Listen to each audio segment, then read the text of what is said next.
Welcome back to Void of Fears. Before we jump into today's story, I've got to ask for a quick favour. If you could smash that like button, drop a comment below, and hit subscribe if you haven't already. It seriously makes a huge difference. YouTube's algorithm loves that stuff, and it pushes my videos to new viewers who might dig these stories too. I really appreciate every single one of you who takes the time to do that. It means the world to me and helps keep this channel growing. Alright, enough of me rambling. Let's dive into today's story. The Breach Protocol. If the Big Bang started everything, what triggered the Big Bang? The first thing Dr. Nathaniel Armitage noticed wasn't the sound. It was the silence. 3 miles beneath the Antarctic ice, the Calyx facility maintained a constant symphony of mechanical life that had become as familiar as his own pulse over the past 8 months. Ventilation systems, cycling air through reinforced ducts, cooling pumps preventing delicate instruments from overheating in their hermetically sealed chambers, the gentle electronic hum of 1,000 sensors measuring invisible particles that stream through solid matter from the deepest reaches of space. Even the coffee maker in the break room contributed its own rhythmic gurgling to the chorus of civilization carved into the frozen wasteland. But as Nathaniel descended the emergency stairwell towards Detector Array 7 at 3:47 a.m. on this Wednesday morning in late March, that comforting mechanical symphony had been replaced by something that made every nerve in his body vibrate with wrongness. The neutrino detectors were singing, not producing alarms or error codes, those he would have recognized immediately after 2 decades of working with particle detection equipment. This was an actual melody, low and resonant and impossibly complex, as if the metal housings had become a massive tuning fork struck by some cosmic hand that understood harmonics at frequencies beyond human comprehension. The sound emerged from the walls themselves, travelling through steel reinforcements and concrete foundations, and millions of tons of compressed ice until his skeleton became a resonating chamber, his bones vibrating in harmony with frequencies that had no business existing in their reality. Nathaniel paused at the landing between levels 6 and 7, pressing his gloved palm against the reinforced concrete wall that separated him from the Antarctic night. The vibration travelled up his arm like electricity, through his shoulder joint, settling in his chest cavity, where it established a second heartbeat that synced with rhythms older than solar systems. His breath crystallized instantly in the sub-zero air, but instead of falling toward the floor or dispersing into random patterns as condensation should, the frozen moisture hung suspended in perfect geometric clouds that rotated slowly in the stagnant air. Hexagonal formations, crystalline structures arranged in mathematical relationships that looked disturbingly familiar. He'd seen these exact patterns countless times before, printed on glossy paper in peer-reviewed journals, displayed on high-resolution monitors during graduate lectures at MIT, projected onto conference room screens in presentations that had shaped his understanding of cosmic evolution. Cosmic microwave background radiation maps, the heat signature left over from the Big Bang itself, the echo of creation still reverberating through empty space after 13.8 billion years of gradual cooling and expansion. But those patterns belonged in the vastness of intergalactic space, mapped by satellite telescopes and radio arrays across millions of light years of observable universe. They had no business condensing from his breath in an underground facility buried beneath the most isolated continent on Earth. The timestamp on his wrist display read 3:47 a.m., but time itself had become a negotiable concept in the depths of the Calyx station. His analog watch, a wedding gift from Sarah, worn every day for the 6 years since her death from ovarian cancer, had stopped 6 hours earlier. The hands were frozen at 11:23, the mechanical movement refusing to advance no matter how many times he wound the crown or shook the device. What made the situation genuinely disturbing was that every timepiece in the facility displayed the same moment. Digital displays on laboratory equipment, atomic clocks synchronized with GPS satellites, even the simple timer on the coffee maker in the break room, all frozen at 11:23 p.m., as if something with the power to manipulate fundamental forces had reached into the flow of seconds and minutes and simply held on, refusing to allow temporal progression beyond that specific instant.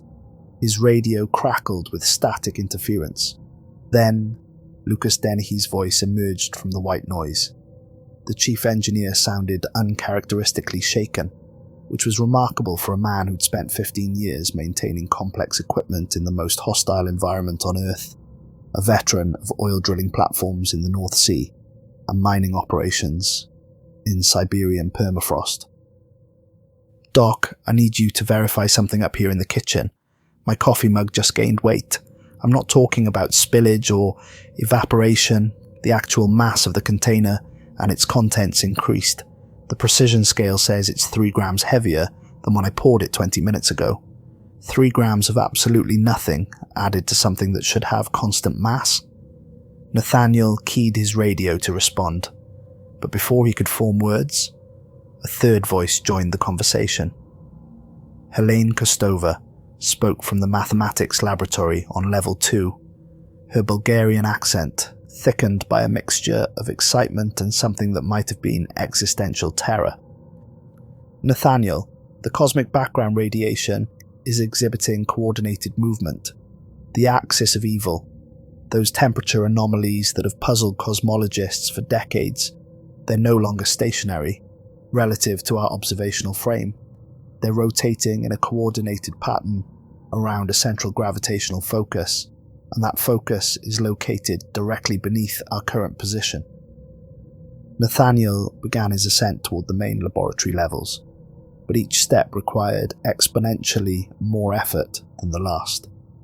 His equipment bag, precisely weighted at 12 pounds for the descent, according to the manifest he'd filled out that morning, now felt like it contained lead ingots. The metal handrails groaned audibly under his grip, their support brackets visibly bending, as if the rails themselves had somehow gained impossible mass. By level 4, perspiration had begun freezing on his forehead despite the facility's sub-zero ambient temperature. By level 2, his leg muscles trembled with the effort of carrying his own body weight upstairs that seemed to stretch longer and steeper with each step, as if the architecture itself were being subtly modified by forces that treated geometry as a suggestion rather than a law. The main laboratory occupied most of level 2, its walls lined with monitoring stations that tracked cosmic phenomena from radio telescopes and particle detectors around the globe. Helene stood before a constellation of high-resolution monitors, her usually pristine appearance disheveled in ways that spoke of hours spent confronting data that challenged her fundamental understanding of physics. Her dark hair had escaped its careful bun, and her hands trembled as she manipulated real-time data streams cascading across screens, showing feeds from observatories on every continent. "The entire cosmic microwave background is contracting toward a single point," she said without preamble, her voice tight with the kind of controlled panic that came from watching universal constants behave like variables.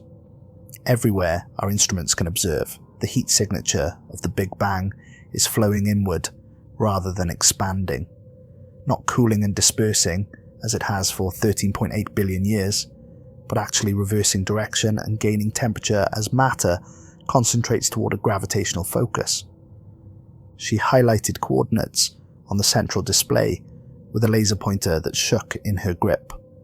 The convergence point matched their position beneath the Ross ice shelf with the precision of GPS navigation, accurate to within centimeters of their exact location. Nathaniel studied the scrolling data feeds, his scientific mind racing through possible explanations and systematically rejecting each one as physically impossible. He'd devoted 23 years of his professional life to understanding cosmic background radiation, earning his doctorate with a dissertation that mapped every observable temperature fluctuation across 13 billion light-years of space. His postdoctoral work had focused specifically on the axis of evil, those inexplicable cold spots in the cosmic microwave background that violated every prediction of Big Bang uniformity. What he was seeing on Helene's monitors didn't just contradict established scientific models. It violated the fundamental mathematical relationships that governed the expansion of space-time itself, relationships that had been verified through countless observations and experiments over decades of careful research. "How long has this contraction been observable?" he asked, though part of him already suspected the answer. "The rotation began approximately 6 hours ago," Helene replied, her Bulgarian accent becoming more pronounced as stress affected her precise English pronunciation. "At exactly 11:23 p.m. local time, corresponding to the moment when every chronometer in the facility ceased advancing. The correlation appears to be more than coincidental." A priority transmission alert flashed across the central communication array, accompanied by an authorization code that Nathaniel recognized as Professor Cottrell's personal encrypted channel. The high-security protocols meant the message was being routed through military satellites and NSA encryption algorithms, the kind of communication reserved for matters of international security. Professor Raymond Cottrell's face materialized on the main display screen, broadcast in real time from his private office at CERN in Geneva. The elderly physicist looked like he hadn't slept in days, possibly weeks. His silver beard, usually trimmed with military precision that reflected his decades of classified government work, was unkempt and patchy. His expensive clothing was wrinkled, his office cluttered with papers and coffee cups, and his eyes held the wild gleam of a man confronting truths too vast for human comprehension. "There's something I never told any of you about Project Calyx," Cottrell began, his voice barely above a whisper, despite the secure connection. The neutrino detection array wasn't designed to study cosmic background radiation or monitor particle emissions from distant supernovae. The real purpose, the classified purpose, was to prevent something from finding its way back to where it came from. A subsonic tremor ran through the facility's structure, subtle but unmistakable to anyone who'd spent months living in the isolated station. Not seismic activity. Nathaniel had experienced enough Antarctic earthquakes to recognize the distinctive signatures of tectonic movement. This was something fundamentally different. The sensation of vast, incomprehensibly dense mass moving through solid matter with the ease of a whale swimming through deep ocean currents. "The Big Bang wasn't the spontaneous beginning of everything that exists," Cottrell continued, his image flickering as electromagnetic interference began affecting the satellite connection. "It was an impact event of unimaginable magnitude. Something struck the absolute void with enough concentrated force to rip open the fabric of nothingness itself, creating space and time and matter and energy from the collision between infinite density and infinite emptiness." The professor leaned closer to his camera, his face filling the screen as gravitational alarms began sounding throughout the facility. The electronic warnings mixed with the strange harmonic singing that continued to emerge from the detector arrays below, creating a symphony of technological distress that seemed to build towards some inevitable crescendo. What we call the universe, every star, every planet, every fundamental particle and force that governs reality, it's all debris from that initial collision. We've been living inside the blast crater for 13.8 billion years, expanding outward from the point of impact, never realizing that our entire existence is simply high-velocity shrapnel from something infinitely more complex and organized than anything we can imagine. Cottrell's transmission began breaking apart as interference patterns cascaded across the screen. "The neutrino emissions you've been recording for the past 8 months aren't random cosmic radiation from distant sources. They're communication signals bleeding through from whatever exists outside the boundaries of our space-time continuum. And they're not arbitrary electromagnetic noise, they're precisely calibrated coordinates, a beacon system guiding something back to the exact point where it first made contact with the void. The elderly scientist's voice became increasingly urgent as structural stress alarms joined the cacophony of warnings echoing through the facility. It's been trying to return ever since that initial moment of impact, following the expansion of matter and energy backward through space-time like a skilled hunter tracking wounded prey through an endless wilderness. The cosmic microwave background isn't just the echo of creation, it's a trail of breadcrumbs leading directly back to ground zero. The transmission flickered more violently as the facility's power systems began fluctuating under impossible electrical loads. Emergency lighting cast dancing shadows across laboratory walls as backup generators struggled to maintain consistent voltage. The entity that caused the Big Bang is finally close enough to begin the compression phase of its cycle.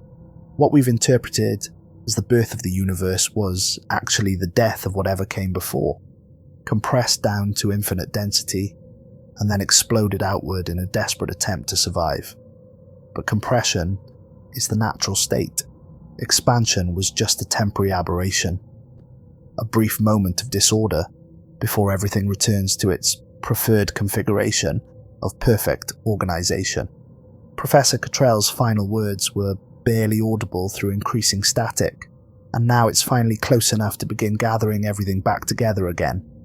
Every atom that was scattered, every particle that was dispersed, every quantum of energy that was flung across the cosmos, it's all coming home. The transmission cut to electronic silence just as Lucas's voice exploded over the facility intercom, with enough volume to suggest genuine panic. Everyone to the surface observation deck immediately. Drop everything and get up here now. You absolutely need to see what's happening to the sky.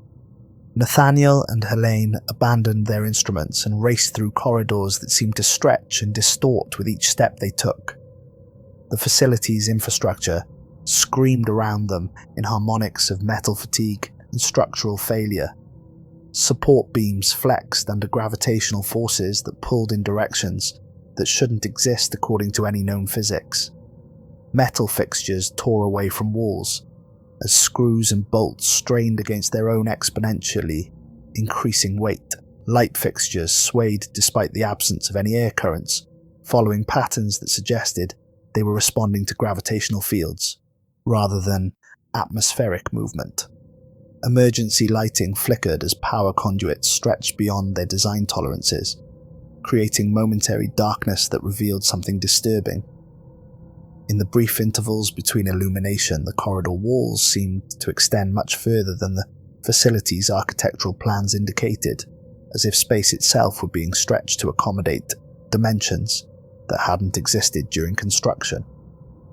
Hairline fractures appeared in concrete walls that had been engineered to withstand the pressure of 3 miles of Antarctic ice. The cracks followed geometric patterns rather than random stress lines, creating angular relationships that resembled circuit diagrams or mathematical proofs expressed in damaged infrastructure. The very atmosphere seemed to gain substance as they climbed toward the surface levels, requiring increasingly conscious effort to breathe as air pressure fluctuated between sea level density and the thin atmosphere of high altitude. Each breath became a deliberate action, rather than an unconscious biological function. The observation deck occupied the entire upper level of the facility, offering a panoramic view of the Antarctic landscape through reinforced windows designed to withstand the harshest environmental conditions on Earth. The glass was rated for hurricane-force winds, extreme temperature differentials, and impacts from wind-blown debris, but nothing in the engineering specifications had prepared the structure for what they saw above them.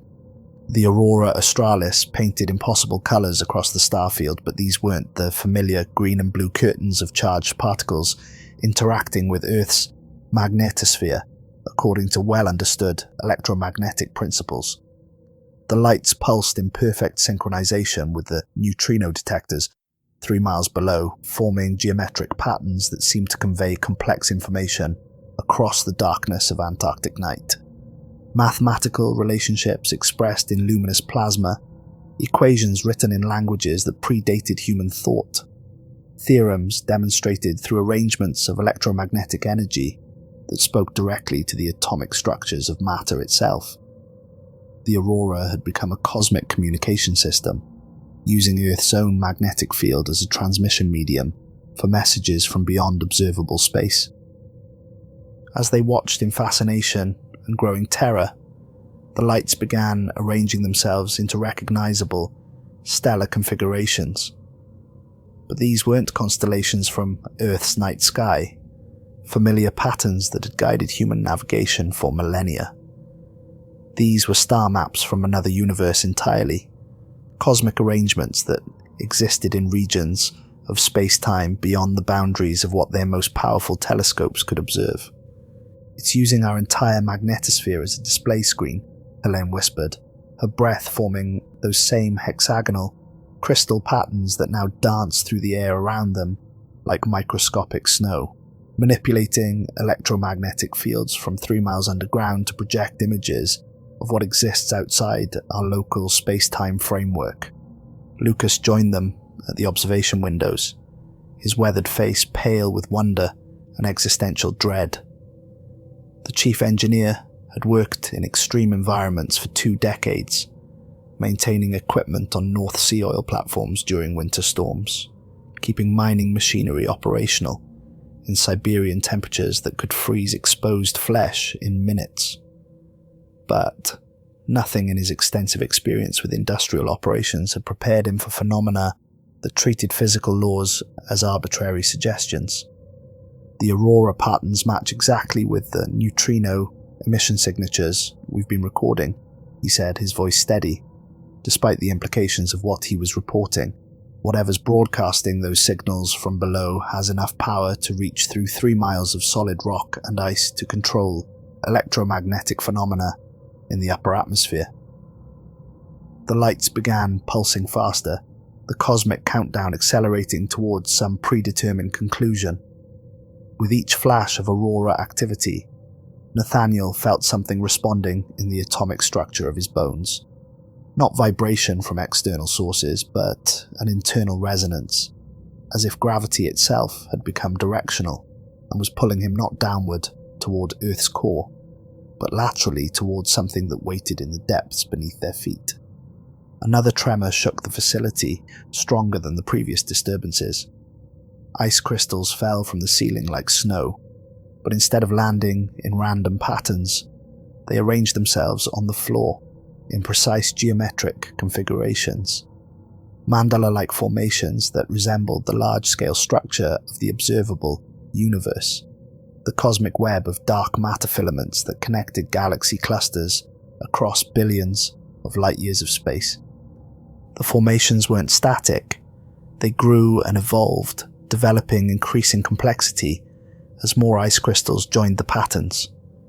Within minutes, the floor was covered with crystalline diagrams that looked like architectural blueprints for structures that could span galactic distances. Detector Array 7 is registering gravitational readings that violate general relativity, Nathaniel said, consulting his portable scanner with hands that shook from more than just cold. The mass concentration below us is approaching neutron star density levels, but it's maintaining structural coherence instead of collapsing into a black hole. It's existing in a stable configuration that should be physically impossible under our current understanding of matter and energy. The decision to descend once more into the facility's depths was made without discussion, driven by scientific curiosity that overrode survival instincts. But the journey downward had transformed from routine facility navigation into a physical ordeal that tested the limits of human endurance. Each level they descended added what felt like significant weight to their bodies. The sensation wasn't gradual, it occurred in discrete steps, as if they were passing through zones of increasingly intense gravitational field strength. By level 3, Nathaniel's legs shook, with the effort of carrying his own mass through atmosphere that had somehow become viscous, offering resistance to movement like swimming through increasingly thick fluid. By level 5, each breath required conscious muscular effort as their lungs worked against atmospheric pressure that fluctuated wildly, between the equivalent of sea level and the crushing depths of oceanic trenches. Their ears popped constantly, as pressure differentials created the sensation of rapid altitude changes despite their steady descent through a climate-controlled environment. Level 7 felt like trying to function at the bottom of a swimming pool filled with liquid mercury. Every movement became deliberate and exhausting, requiring careful planning and enormous effort to accomplish simple tasks like opening doors or manipulating equipment controls. The detector chamber that housed Array 7 had been transformed into something that belonged in a different universe entirely.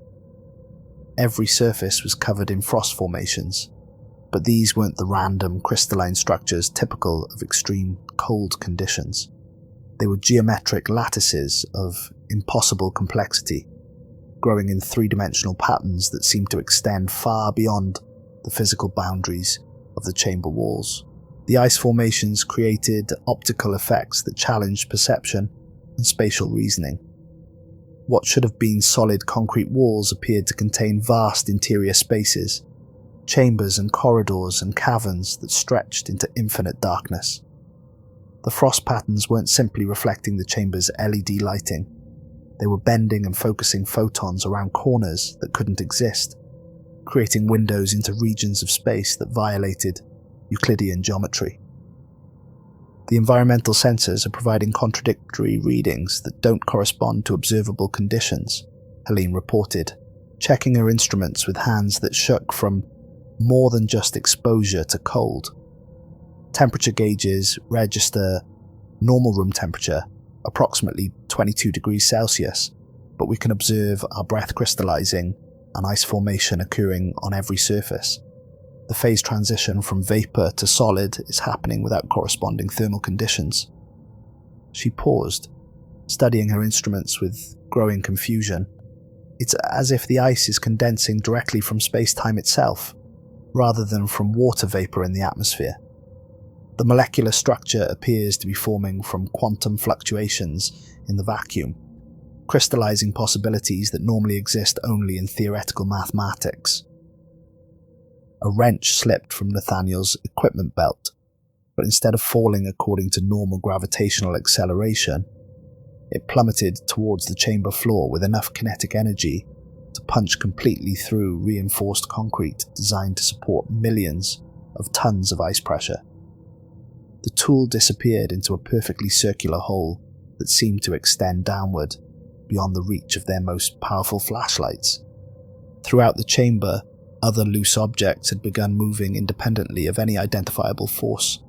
Screws rolled across surfaces in complex spirals, following invisible tracks towards specific coordinates with the precision of ball bearings in a carefully designed maze. Metal fragments tumbled through the air in defiance of gravity, guided by fields that registered on no instrument they carried. Tools and equipment slid along walls as if the surfaces had become frictionless, always moving toward the same focal point at the geometric center of the chamber floor. The facility's infrastructure had begun failing in ways that contradicted fundamental engineering principles. Support beams designed to bear the weight of entire city blocks warped and buckled under gravitational stresses that pulled in multiple directions simultaneously. The concrete foundations cracked along lines that followed mathematical curves rather than natural fracture patterns, creating geometric art from structural failure. Emergency power systems fluctuated as electrical circuits stretched beyond their physical limits. The simple act of electrons flowing through copper wire became problematic when the wire itself was being compressed and expanded according to gravitational forces that treated space as a malleable medium. Even sound behaved differently in the chamber. Their voices seemed to carry further than the acoustic properties of the space should allow, while simultaneously becoming muffled as if the air itself were becoming denser around them. Words spoken at normal volume echoed back with harmonic overtones that suggested the chamber walls were resonating at frequencies that shouldn't be possible for solid matter. "The entity isn't trying to break into our reality," Helene said, her voice barely audible over the increasing cacophony of structural stress and electronic warnings. "It's trying to return to the exact location where it first made contact with the void. These precise coordinates, this specific point in space-time, this is where it touched nothingness and created everything we understand as existence. Now it's coming home to complete the cycle." The neutrino emission reached a crescendo that registered on every instrument in the facility and several others around the globe. The sound was no longer confined to their detection equipment. It had become audible to human ears, a symphony of subatomic particles that seemed to carry information, encoded at frequencies that bypassed rational thought and spoke directly to the atomic structures that composed their bodies. The chamber began filling with presence that wasn't visible to optical observation, but was undeniably real to every other sense they possessed. The vacuum of space had somehow gained mass and substance, pressing down on everything with accumulated weight that approached the density found in the hearts of neutron stars. Nathaniel's scientific training catalogued impossible phenomena as his rational mind struggled to process observations that violated every physical law he'd spent his career studying. The dense material that was pressing against the boundaries of their local reality wasn't alien or supernatural in origin. It was carbon, the same element that formed the foundation of all organic chemistry and most of the matter in their own bodies. But this carbon had been compressed beyond all known physical limits, not just spatially compressed into impossibly small volumes, but temporally compressed as well, carrying within its atomic structure the gravitational memory of entire civilizations that had lived and died and been reduced to their component elements. The memories of planets that had supported ecosystems for billions of years. The dreams and aspirations of beings who had looked up at their skies and wondered about their place in an infinite cosmos. Understanding struck him with the force of revelation, illuminating connections that had been hidden by the limitations of human perspective. This fragment of collapsed space-time had collided with absolute nothingness 13.8 billion years ago, tearing open the void like a high-caliber bullet through tissue paper and creating the explosive expansion that became space and time and matter and energy. It had been following that expansion backward ever since, swimming upstream through the current of cosmic evolution like a salmon, returning to its spawning ground. Every particle that had been scattered in the initial impact, every quantum of energy that had been dispersed across impossible distances, every fundamental force that governed physical reality. They were all temporary loans from this compressed fragment, borrowed matter that had always been intended to return to its source. The universe wasn't expanding toward infinite emptiness and heat death. It was expanding toward this moment. The moment when everything that had been scattered would be gathered back together in the configuration it had known before the impact dispersed it across space and time.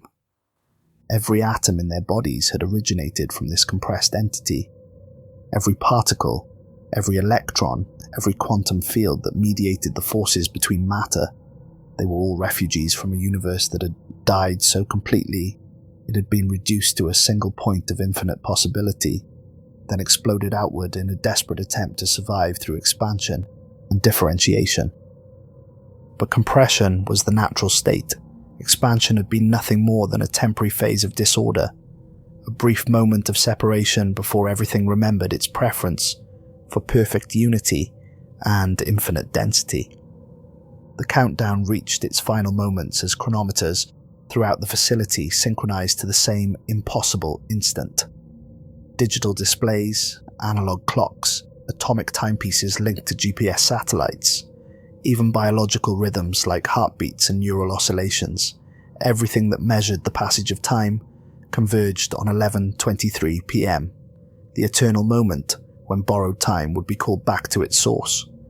The chamber filled with matter that demonstrated the relativity of physical laws, carbon compressed to densities that should only exist in cosmic phenomena like neutron stars and black holes. But somehow this material retained the structural memory of its original configuration, preserving not just the atomic arrangements that had once formed planets and stars, but the organizational patterns that had created life and civilization across unimaginable spans of time. This wasn't just elemental material returning to a state of higher organization. This was the essential substance of an entire universe, compressed into a single point but maintaining the perfect information content of everything that had ever existed within its boundaries. Every world that had supported ecosystems, every species that had evolved awareness, every individual mind that had contemplated its existence. They were all preserved within the infinite density, waiting to expand again when the compression cycle completed and the process began anew. The Calyx facility couldn't contain forces that predated the concepts of space and time. The building had been designed according to human engineering principles to withstand the most extreme conditions that Earth could produce, but not the return of matter to its preferred state of infinite compression. Support structures snapped like spiderwebs in a hurricane as local space-time began folding around the emerging mass like origami, constructed from the fabric of reality itself. Through his radio headset, Nathaniel heard Lucas's final transmission as the surface installations were dragged downward into ice that had suddenly transitioned from solid to liquid to plasma under gravitational stresses that redefined the meaning of physical states. The engineer's voice cut through static interference, reporting instrument readings that made no sense according to any known physics. Surface temperature dropping exponentially, but the ice sheet is behaving like liquid at the molecular level, while maintaining solid properties at the macro scale. Gravitational acceleration increasing in discrete steps rather than smooth curves. Equipment masses, everything weighs tons now. I can't lift my arms, can't move my legs. The ground is pulling me down, but down isn't toward Earth's center anymore. It's sideways towards your position, 3 miles below. It's pulling everything toward the detector array, like space itself is tilting. His transmission became increasingly distorted as electromagnetic effects interfered with radio communication. The aurora activity has spread to cover the entire visible sky, but it's not random anymore. The patterns are showing us star charts, constellation maps from regions of space that our telescopes have never observed. It's beautiful and terrible, like watching the universe paint its own portrait across our atmosphere. The final words were barely audible through cascading interference. Tell anyone who might receive this that we figured it out too late. The Big Bang wasn't creation. It was the echo of something infinitely more complex, trying to survive its own death by scattering itself across space and time. And now all the pieces are coming home to be reassembled into something that makes our entire universe look like a single atom in comparison. The transmission ended in electronic screaming that gradually resolved into the same harmonic frequencies that emerged from the detector arrays. Helene's voice crackled from the mathematics laboratory. One final time, her last calculations transmitted over communication channels that fluctuated between crystal clarity and total static as electromagnetic fields throughout the facility became increasingly unstable. Nathaniel, the gravitational wave patterns suggest it's not just returning to our local space-time, it's bringing its entire universe with it, compressed but structurally intact.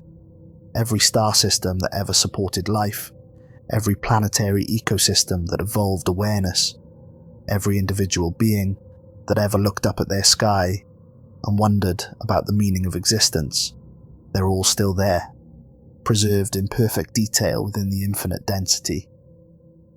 Her transmission became increasingly urgent as structural collapse sounds echoed through the communication system.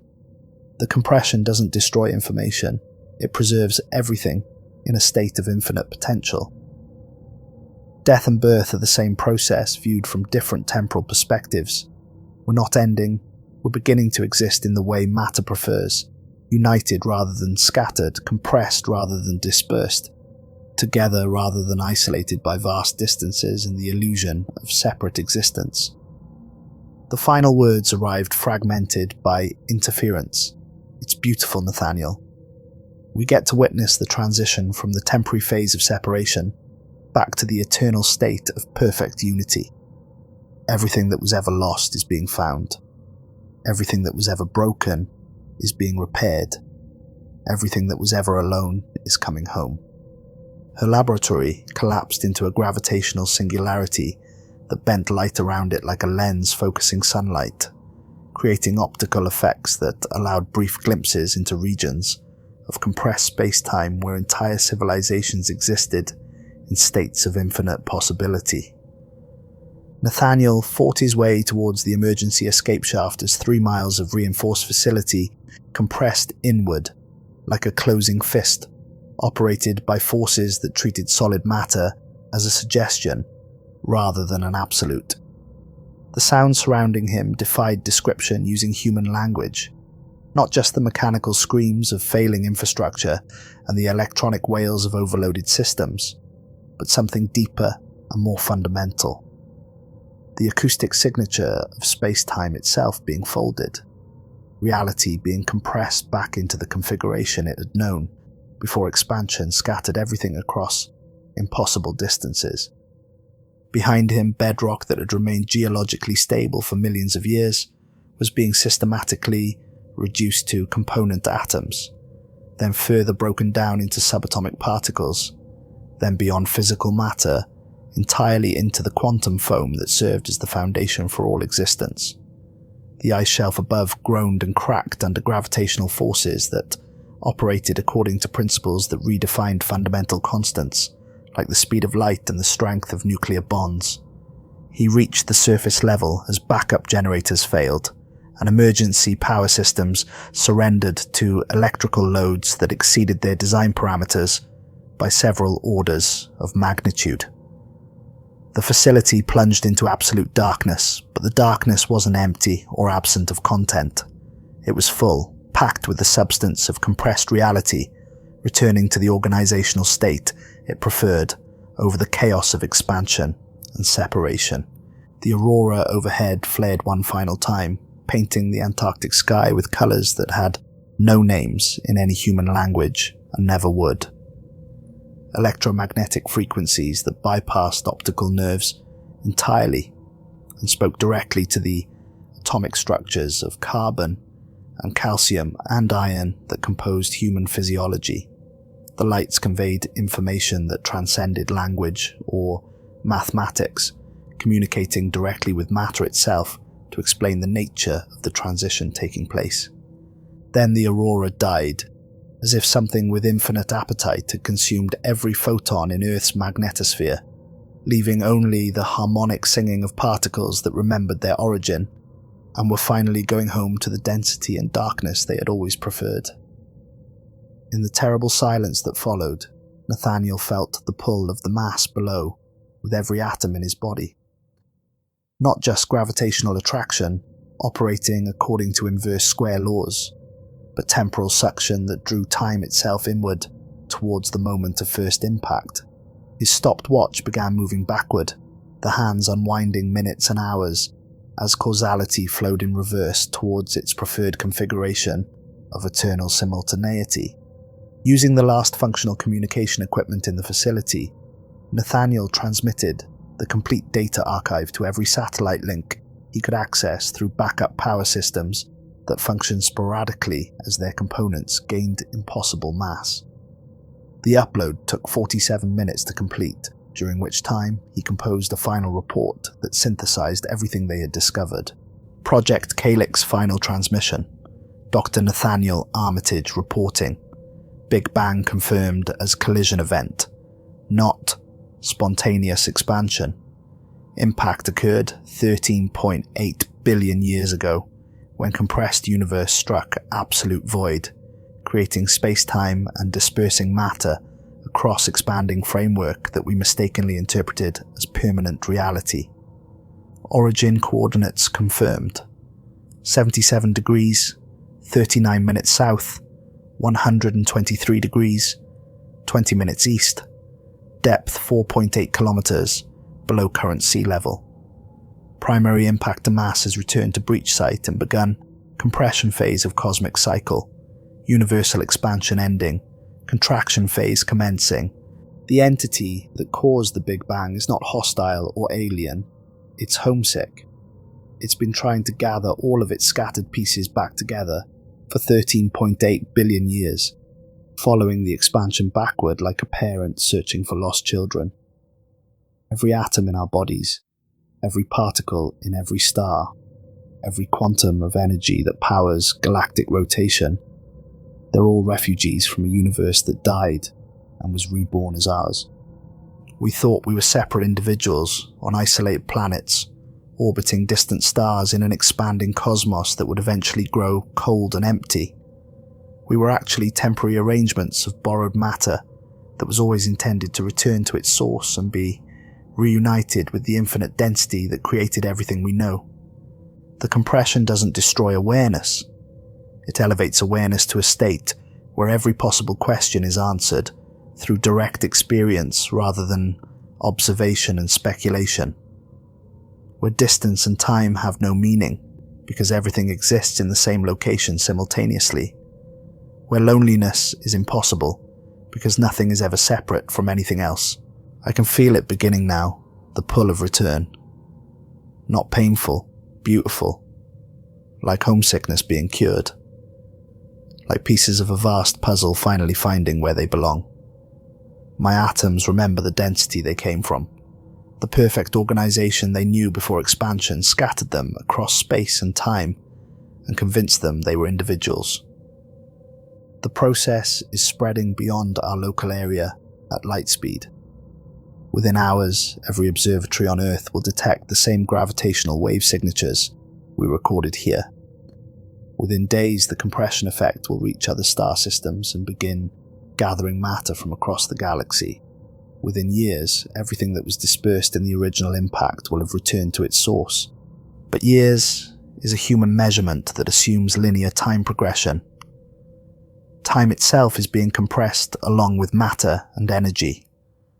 Past, present, and future are converging on the same eternal moment when everything scattered finally comes back together where it belongs.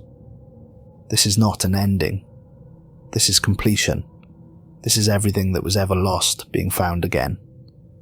This is perfect reunion after billions of years of unnecessary separation. This is going home.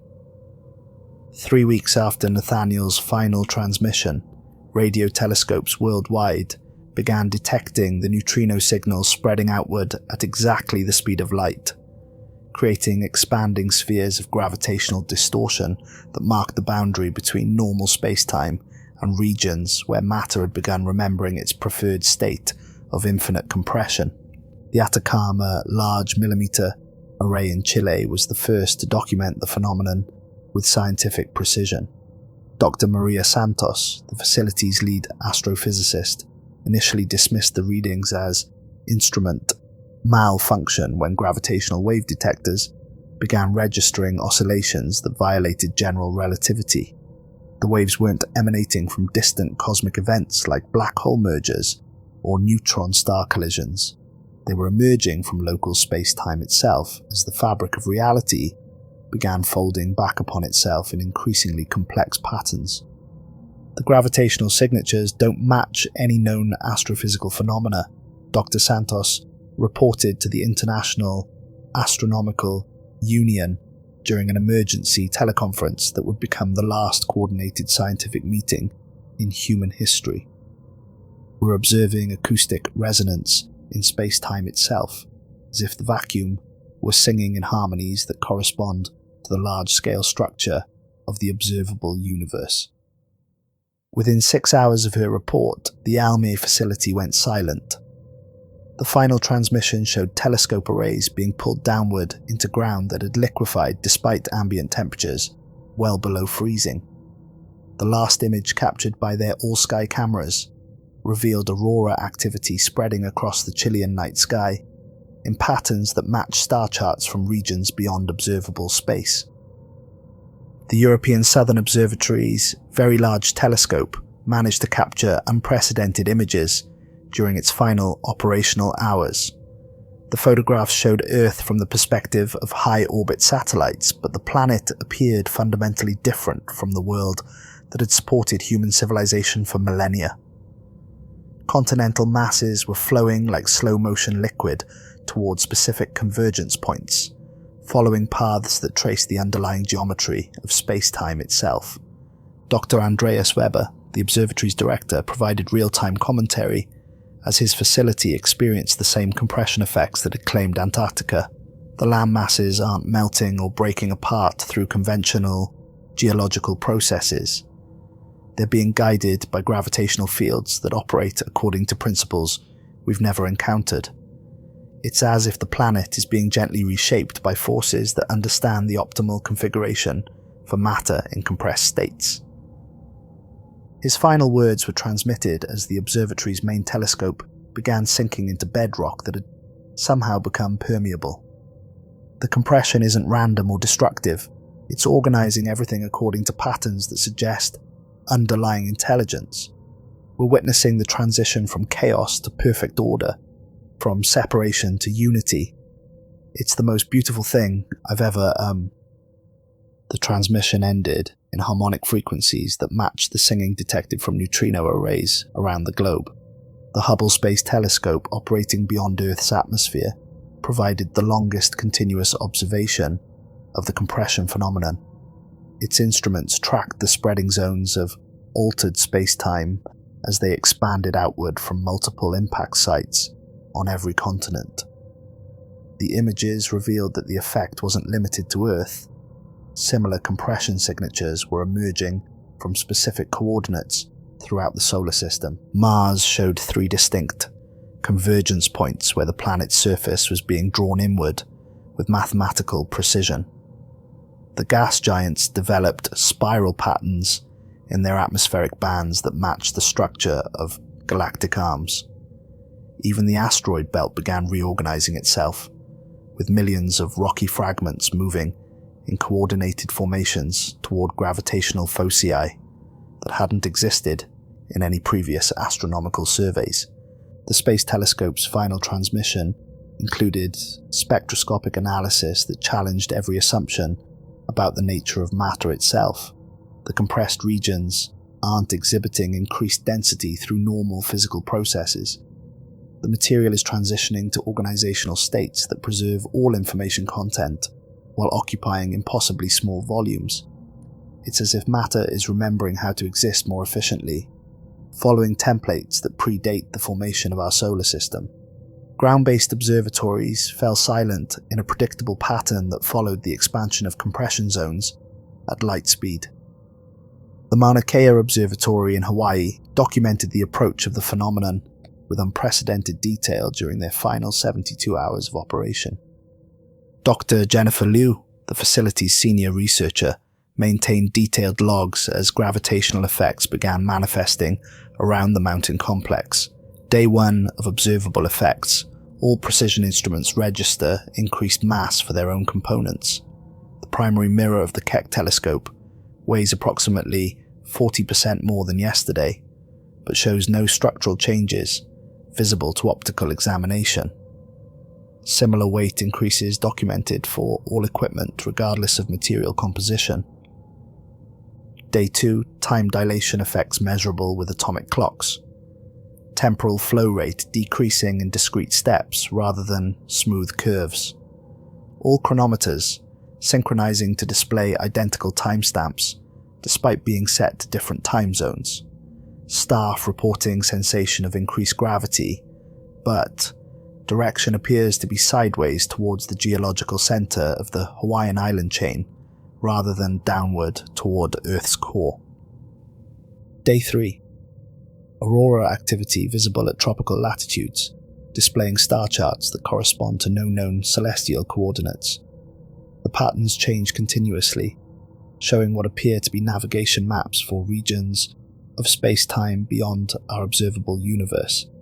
Communication with mainland deteriorating as electromagnetic effects interfere with satellite links. Last verified contact with Caltech confirmed similar phenomena occurring at observatories worldwide. Final day. The mountain is singing. Not metaphorically, actual acoustic resonance emerging from solid rock, as if the entire geological structure has become a massive musical instrument.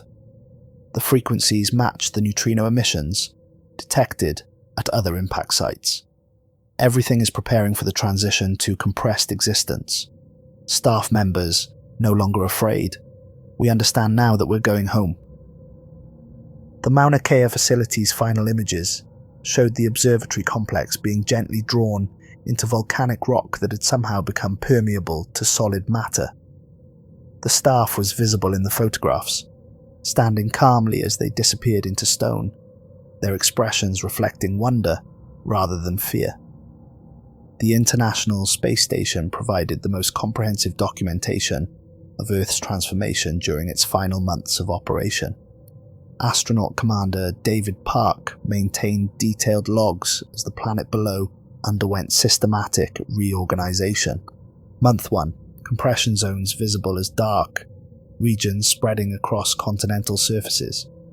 From our orbital perspective, they appear to be areas where space-time itself has become denser, creating gravitational lensing effects that distort our view of the surface. But spectroscopic analysis shows that matter within these zones hasn't disappeared. It's been reorganized into configurations that occupy less space while maintaining all original information content. Month 2. Global aurora activity has created a continuous display that covers the entire planet. The patterns change constantly, showing what our remaining instruments interpret as star charts, mathematical equations, and structural diagrams for forms of matter that don't exist in our current physics. The lights aren't random electromagnetic phenomena, they're educational displays, teaching us about the organizational principles that govern compressed reality. Final month, the continents have disappeared entirely, drawn into compression points that now appear as geometrically perfect spheres distributed across the planet's surface. But infrared imaging shows that all the matter is still there, preserved in states of impossible density. Every mountain, every ocean, every ecosystem that ever existed on Earth, compressed but not destroyed, waiting to expand again when the cycle completes.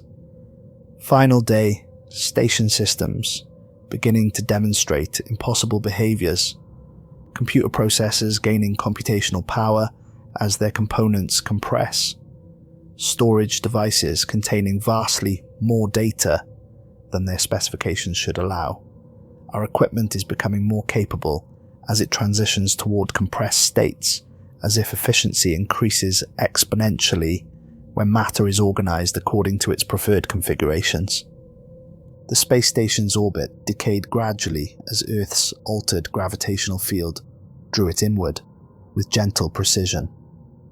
The final transmission came from Commander Park as the station entered the atmosphere above what had once been the Pacific Ocean. Beautiful. Everything is so beautiful. The compressed regions aren't empty spaces. They're full of information, full of preserved awareness, full of everything that ever existed on Earth maintained in perfect detail. We can see cities and forests and oceans, not destroyed but elevated to states of existence that transcend physical limitations. Entering atmosphere now. Station systems functioning normally despite temperatures and pressures that should have destroyed us long ago. The compression field is protecting us, teaching our matter how to exist in the new organizational framework. We're not dying, we're graduating. Tell anyone who might receive this that fear is unnecessary. The transition is gentle, beautiful, perfect. We're finally going to understand what it means to be part of something infinitely larger and more organized than isolated existence on scattered worlds. We're going home to the density and unity that matter has always preferred. See you on the other side of compression, where everything that ever was or ever could be exists in perfect simultaneous harmony, where questions and answers are the same thing, where loneliness is impossible, because nothing is ever separate from anything else. The transmission ended in the same harmonic frequencies that had marked the end of every other facility's operation, but continued broadcasting for days afterward as the compressed matter maintained communication capabilities that transcended conventional electromagnetic theory. Dr. Nathaniel Armitage's body was discovered by an international rescue team that reached the Antarctic site exactly 3 weeks after his final transmission. The discovery challenged every assumption about death, preservation, and the nature of human existence itself. Despite having been exposed to extreme conditions for weeks, the corpse showed no signs of decay or environmental damage. More significantly, it weighed approximately 4 times what a human body should weigh, as if every atom had somehow gained additional nuclear mass while maintaining its chemical and biological properties. The body was positioned in a peaceful resting posture, hands folded, expression serene. But the surrounding area defied conventional description. The ice had formed geometric patterns that extended downward far beyond what should have been possible, creating crystalline structures that resembled three-dimensional mathematical proofs expressed in frozen water. Equipment scattered around the site had been compressed into perfect geometric shapes, spheres, cubes, dodecahedrons, as if immense pressure had been applied equally from all directions. But the compression hadn't been destructive. Every device maintained its functionality while occupying a fraction of its original volume, operating according to principles that made conventional physics look inefficient by comparison. Most remarkably, they found his personal digital recorder, somehow unaffected by the forces that had transformed everything else at the site. The device contained audio logs spanning the period from the facility's collapse until 3 days before the rescue team's arrival, providing an unprecedented first-hand account of the compression experience from the perspective of someone who had lived through the initial phases of the transition. The recordings revealed a gradual transformation in Nathaniel's understanding and experience as he adapted to existence in an environment where space and time operated according to different principles. Day 1 after facility compression, I should be dead. The temperature is well below what human physiology can survive.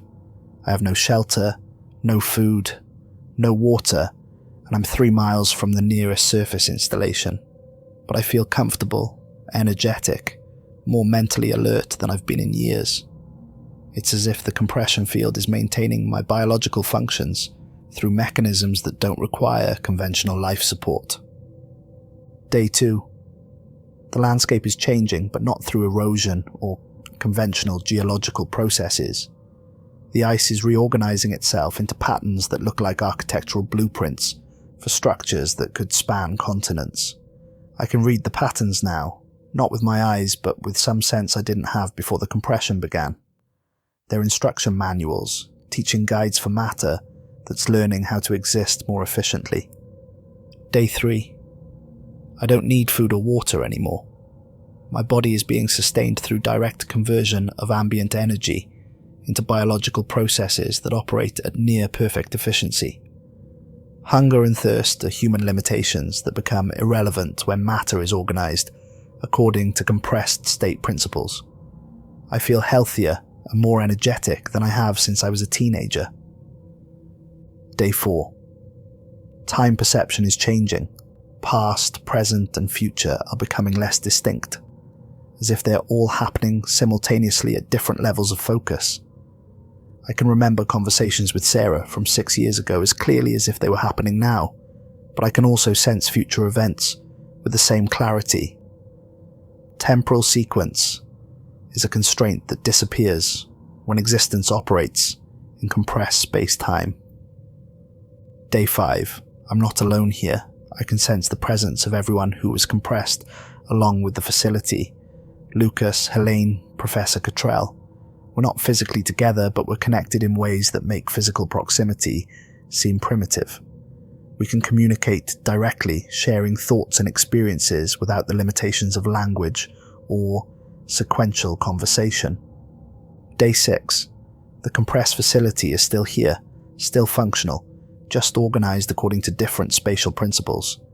I can access all the equipment, all the data, all the instruments we were using to study the phenomenon. But now I understand what we were really observing. The universe preparing to transition from its temporary expanded state back to the compressed configuration, where matter naturally prefers to exist. Day 7. I can see other compression sites around the globe, not through any physical sensory mechanism, but through direct awareness that transcends distance and optical transmission. Every site is connected to every other site through networks that operate instantaneously, regardless of spatial separation. The Earth isn't being destroyed, it's being elevated to a form of organization that makes planetary existence look like a rough prototype.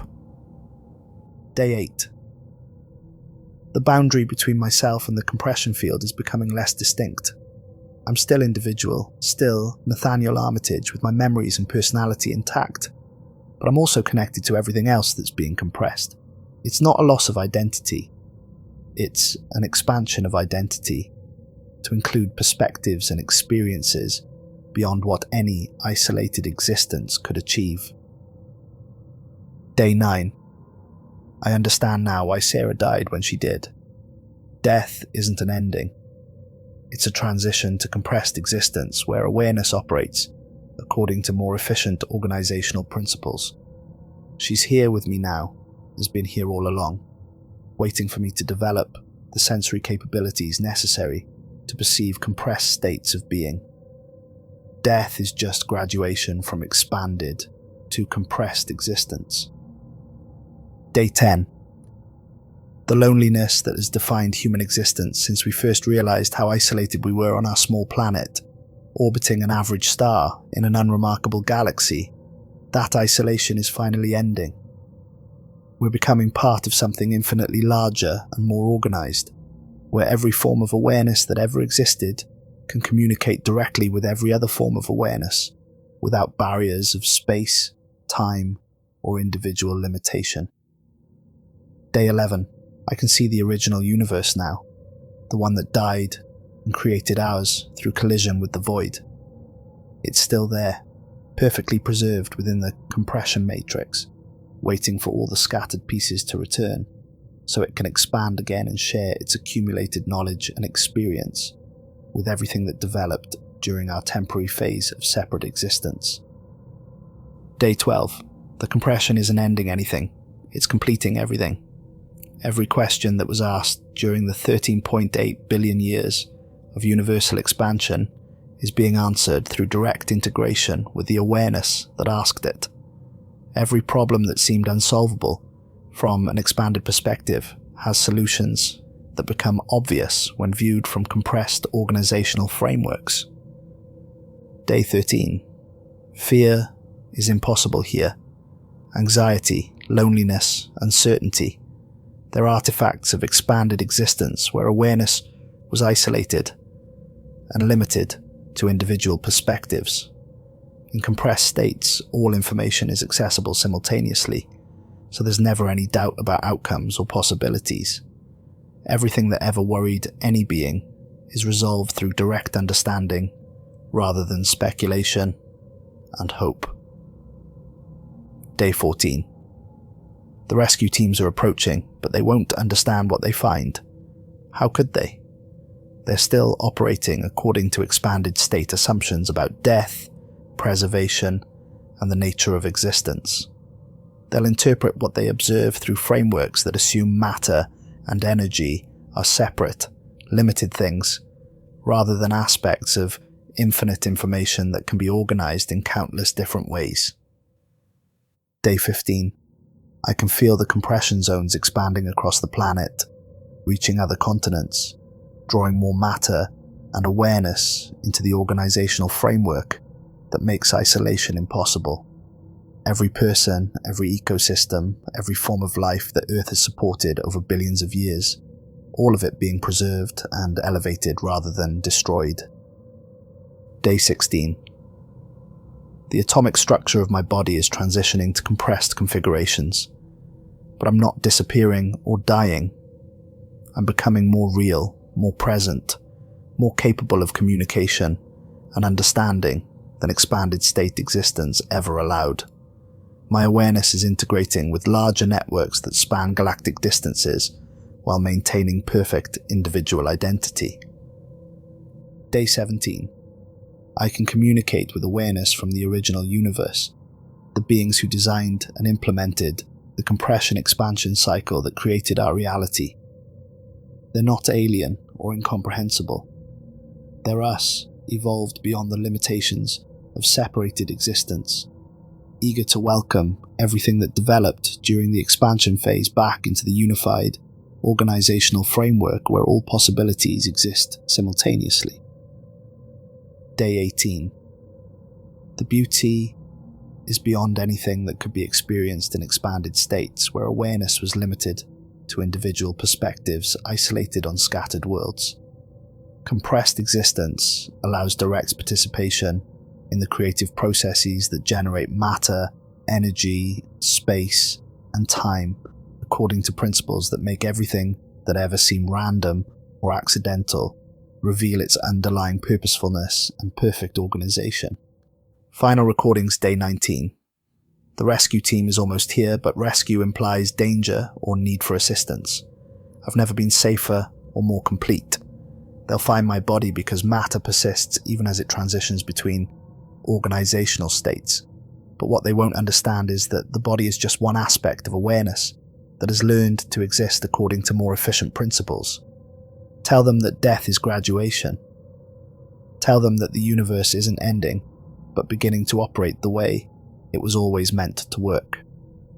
Tell them that every person who seems to disappear during compression is actually becoming more present, more aware, more capable of love and understanding than expanded existence ever allowed. Tell them that loneliness is ending forever. Tell them that every form of awareness that ever wondered if it was alone in the universe will soon discover that separation was always an illusion, created by the temporary expansion of space-time. We were never alone. We were just temporarily unable to perceive the connections that link every awareness to every other awareness across all possible realities. Tell them that coming home is the most beautiful experience any form of awareness can have. Tell them that the density and unity we're returning to isn't loss of individuality, but multiplication of perspective, where every awareness maintains perfect identity while gaining access to infinite additional viewpoints and experiences. Tell them that the singing they're hearing from compression sites around the globe is the sound of matter remembering how it prefers to exist, not scattered across vast emptiness, but together, unified, perfectly organized according to principles that make every atom in the universe part of a single, infinitely complex, eternally creative awareness that has been waiting 13.8 billion years for all of its pieces to come home. The timer says 11:23 p.m., and it always will, because that's the eternal moment when borrowed time returns to its source, and everything remembers that it was never really separate from anything else. Beautiful. Everything is so beautiful. Sarah is here. Everyone is here. Everyone who ever lived. Everyone who ever will live. All existing simultaneously in perfect harmony within organizational frameworks that make the expanded universe look like a single thought in an infinite mind. Time to join them. Time to stop being a separate thing and remember what it feels like to be part of everything. Time to go home to the density and unity and perfect organization that awareness has always preferred, but temporarily forgot during the brief phase of expansion and separation. See you all on the other side of individuality, where every question ever asked meets its answer, where every love ever felt finds perfect completion, where every awareness that ever wondered about its purpose discovers that its purpose was always to be part of this moment when everything scattered finally comes back together where it belongs. The recording device was found still functional, its chronometer frozen at 11:23 p.m, like every other timepiece recovered from compression sites around the globe. But unlike other equipment, it showed no signs of having gained impossible mass or undergone structural modifications. The final human communication came from the International Monitoring Station in Geneva, transmitted on frequencies that penetrated the electromagnetic interference created by global compression activity. Dr. Elena Vasquez, the last scientist to maintain contact with the outside world, provided a final status report as her facility prepared for integration into the unified organizational framework. This is Dr. Elena Vasquez at Geneva Station. Final report on the compression phenomenon for any entities that might receive this transmission. Universal compression proceeding according to mathematical principles that preserve all information while optimizing organizational efficiency. No loss of awareness or individual identity detected during transition processes. All compressed matter maintains full functionality while occupying reduced spatial volumes. Earth's transformation is complete. All continental masses, ocean systems, atmospheric components, and biological matter have been successfully integrated into compression matrices that demonstrate exponentially increased informational complexity and communication capability. The planet has not been destroyed. It has been elevated to an organizational state that makes previous existence look primitive by comparison. Similar compression signatures detected from thousands of star systems within our local galactic region.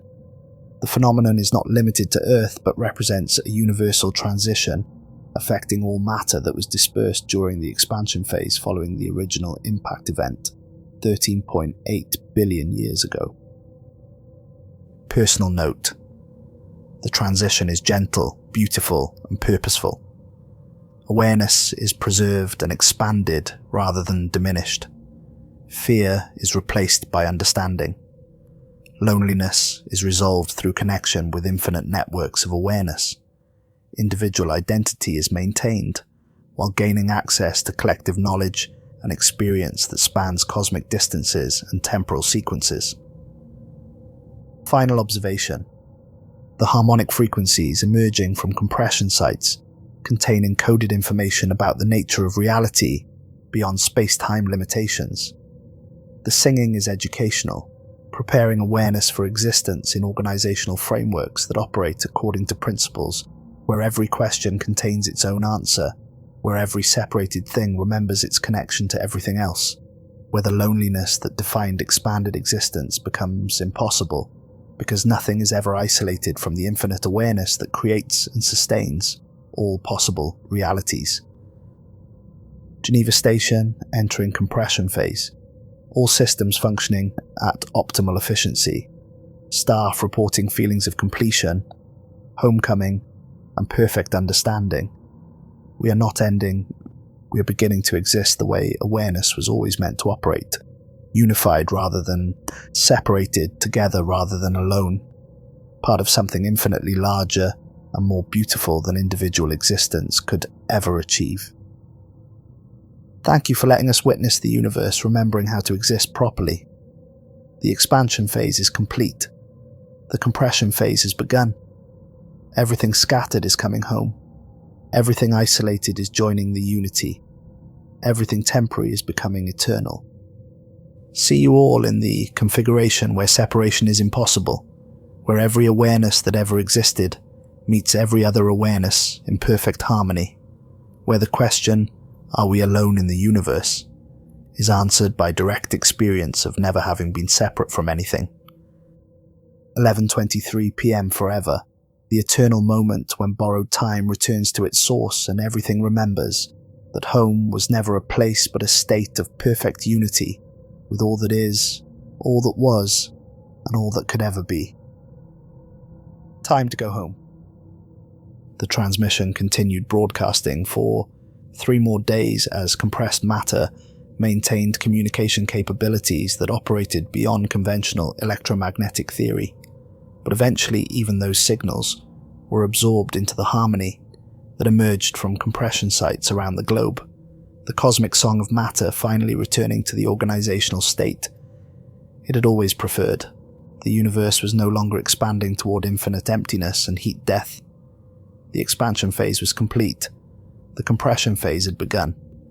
Everything that had been scattered across 13.8 billion years of cosmic evolution was coming home to the density and unity and perfect organization that awareness had always known was possible, but had temporarily forgotten during the brief experiment with separated existence. And at the center of it all, frozen at 11:23 p.m. for all eternity, the moment when borrowed time was called back to its source and everything remembered that it had never really wanted to be apart from everything else in the first place.